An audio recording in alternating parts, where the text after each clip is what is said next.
बिस्मिल्लाहिर्रहमानिर्रहीम। अस्सलाम वालेकुम। उम्मीद है आप सब दोस्त खैरियत से होंगे और एक और खूबसूरत सी सुबह को एंजॉय कर रहे होंगे। आज गोल्ड का रिव्यू करेंगे और साथ एनालिसिस करेंगे। क्या गोल्ड अपनी डिफेंस लाइन को बरकरार रख पाएगा या इसको तोड़ के न्यू हाई की तरफ चला जाएगा? कल गोल्ड ने किस तरह की मूवमेंट दी और आने वाले वक्त में गोल्ड के टारगेट्स क्या हो सकते हैं, इन सब पर बात करेंगे। अगर आप हमें ज्वाइन करना चाहते हैं तो नीचे एक लिंक दिया हुआ है, उस लिंक के ऊपर आप क्लिक करके अपना अकाउंट क्रिएट कर सकते हैं। उसके साथ टेलीग्राम पे या फिर व्हाट्सएप के ऊपर आप हमें ज्वाइन कर सकते हैं। दोनों लिंक डिस्क्रिप्शन में मौजूद है। सबसे पहले एक नज़र डालते हैं कि आज की न्यूज़ क्या है और ये न्यूज़ मार्केट पर किस तरह से असरअंदाज हो सकती हैं। इन न्यूज़ की बेस पर गोल्ड किस तरह से मूवमेंट ले सकता है। 5:30 बजे एफओएमसी मेंबर हैरकर स्पीक है, ये इतनी ज़्यादा इम्पेक्ट नहीं करती जितना ज़्यादा पाउल की स्पीक जो उनसे वो इम्पेक्ट करती है। तो ये जो हॉक की स्पीक है ये ज़्यादातर इम्पेक्ट नहीं करेगी मार्केट के ऊपर, एक लोअर इम्पेक्ट जो उनसे वो शो हो सकता है। Second news, CPI month on month basis पर डेफिनेटली ये मार्केट पर असरअंदाज होगी। फिर CPI year and year basis पर ये भी मार्केट पर असरअंदाज होगी और मंथ ऑन मंथ बेसिस पर कोर सीपीआई ये मार्केट में एक अच्छा असर डाल सकती हैं। मंथ ऑन मंथ बेसिस पर सीपीआई जोन सी है वो अभी तक 0.4, 0.4, 0.1, 0.0 और 0.1 तक रही है, लेकिन अब जो फोरकास्ट है वो -0.1 है। लेकिन अगर हम पीछे के डेटा पे एक नज़र डालें तो अभी तक पिछले 5 माह में ये माइनस एक दफ़ा भी नहीं आई। तो उम्मीद है कि इस दफ़ा भी ये माइनस नहीं होगी। अगर ये माइनस नहीं होगी तो डेफिनेटली आपका जो गोल्ड है वो नीचे आ सकता है और डॉलर इंडेक्स जोन है वो मजबूत हो सकता है। अगर हम थोड़ा सा मजीद इसको नीचे देखते हैं तो वहाँ पे भी आपकी ये सीपीआई पिछले 7 से 8 माह में एक दफ़ा भी माइनस नहीं हुई। एक दफ़ा भी ये माइनस की तरफ नहीं गई बल्कि प्लस रही है, जिससे अब उम्मीद की जा सकती है कि कोर सीपीआई इस दफ़ा आपकी जो सी वो अच्छी होगी और आपका जो गोल्ड है वो नीचे आ सकता है, लेकिन उसके साथ साथ आपका डॉलर इंडेक्स जो सा वो मजबूत हो सकता है। अगर हम सीपीआई देखें ईयर एंड ईयर बेसिस पर तो ईयर एंड बेसिस पर 6.5% इस वक्त फोरकास्टेड है और अभी तक पिछले 5 महीने में एक दफ़ा भी 6.5 तक ये नहीं आई, बल्कि जो पीछे दिसंबर में था उस वक्त भी 7.1% रही। अगर ये सीपीआई 6.5% से अबव आ जाती है तो ये डीएक्सवाई के लिए बेहतर होगा। अगर डीएक्सवाई बेहतर होगा तो गोल्ड आपका नीचे जा सकता है। इसलिए जब न्यूज़ आएंगी तो उसमें बड़ा ध्यान से काम कीजिएगा।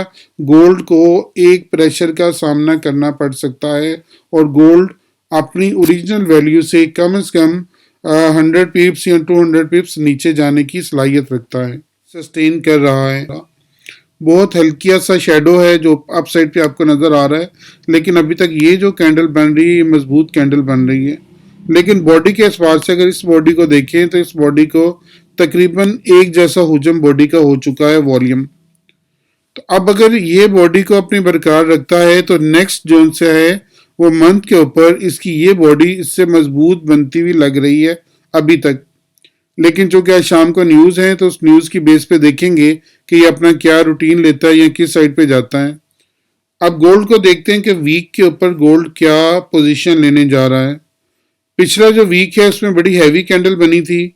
अब जो वीक है उसमें थोड़ी सी कैंडल पिछले की निस्बत तकरीबन 1/4 बन रही है, उसका चौथा हिस्सा बन रही है और ऊपर आपको शेडो भी नज़र आ रहा है। ये शेडो अगर छोड़ता है मजीद और ये वीक में मजीद कमज़ोर होता है, नीचे की तरफ आता है, तो गोल्ड आपका मजीद नीचे की तरफ आने की सलाहियत रखता है। लेकिन अभी चूंकि इसकी जो बॉडी बन रही है वो थोड़ी सी पिछले की निस्बत छोटी बन रही है, लग रहा है कि अभी इस वीक में गोल्ड कमज़ोर होता हुआ महसूस हो रहा है। लेकिन अभी वीक के 2 दिन बैलेंस हैं, 2 दिन बाकी हैं। मजीद देखते हैं ये कहाँ तक जा सकता है, क्या अपना न्यू हाई लगाता है या यहीं से वापस आ जाएगा। अब एक नज़र गोल्ड को डे के ऊपर देख लेते हैं, डे के ऊपर ये अपनी क्या मूवमेंट ले रहा है। अगर कल का दिन देखें तो इसने एक डोजी कैंडल बनाई है और डोजी कैंडल में जो अप साइड का शेडो है नीचे वाली शेडो से माइनर सा ज़्यादा है। ये शो कर रहा है कि इसने अभी ये जो डिफेंस लाइन, जिस डिफेंस लाइन की हम बात कर रहे हैं 1881, इस डिफेंस लाइन को गोल्ड अभी तक ऑनर कर रहा है इसको। आज अभी तक जो कैंडल बन रही है वो अप साइड पे बिल्कुल उसके लोअर के पास खुली थी, जहां पे कल बंद हुआ वहां से खुली, और यहाँ से अभी तक गोल्ड अप साइड की कैंडल बना रहा है स्टिल टू टाइम 7 बजे तक।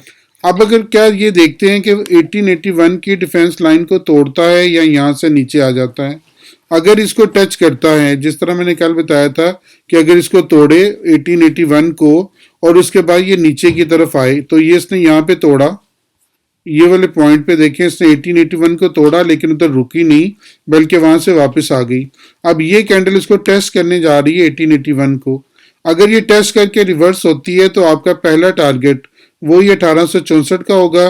कल जो मार्केट 1868 तक आई थी तो तकरीबन इससे 130 पिप्स दिए थे आपको डाउन साइड पे, लेकिन अगर आप इसने तोड़ा तो 1865 इसका पहला टारगेट होगा, और 1865 को अगर ये तोड़ती है और उसको रीटेस्ट करती है, रीटेस्ट करने के बाद ये 1850 तक और उसके बाद 1830 और 1833 ये लेवल मार्केट यहाँ तक आ सकती है, क्योंकि ये जो सा लेवल ये वाली जो बेस बनी हुई है ये वाली, यहाँ तक मार्केट को एक दफ़ा आना चाहिए 1830 और 33 तक, क्योंकि इस तरह ये अपनी करेक्शन भी पूरी कर लेगी और करेक्शन पूरी करके फिर ये ऊपर की तरफ जाने की ज़्यादा सलाहियत रखती है। अगर मार्केट ने अपने इस पॉइंट को बरकरार नहीं रखा, इसको तोड़ा, नीचे की तरफ आई, तो आपके ये वाले लेवल खुल जाएंगे और ये लेवल तक मार्केट आज आपको दिखा सकती है, यानी कि 1865 भी आपको दिखा सकती है, 1865 के बजाय 1850 भी आज आपको मार्केट दिखा सकती है। लेकिन अप साइड पे जो नया हाई मार्केट ने क्रिएट किया हुआ है 1886 का, ये इसको तोड़ना पड़ेगा। अगर अप साइड पे जाती है 1881 को यहाँ पे टच करती है तो फिर ये 1890 और 92 तक जा सकती है, लेकिन वहां पे भी जो आपकी पोजीशन बनेगी वो सेल की ही बनेगी। अपना बहुत ख्याल रखिएगा, दुआ में ज़रूर याद रखिएगा। मैं आपके लिए बहुत दुआ गो हूँ। अल्लाह ताला आपको बेहतरीन ट्रेड का मौका दे। आमीन।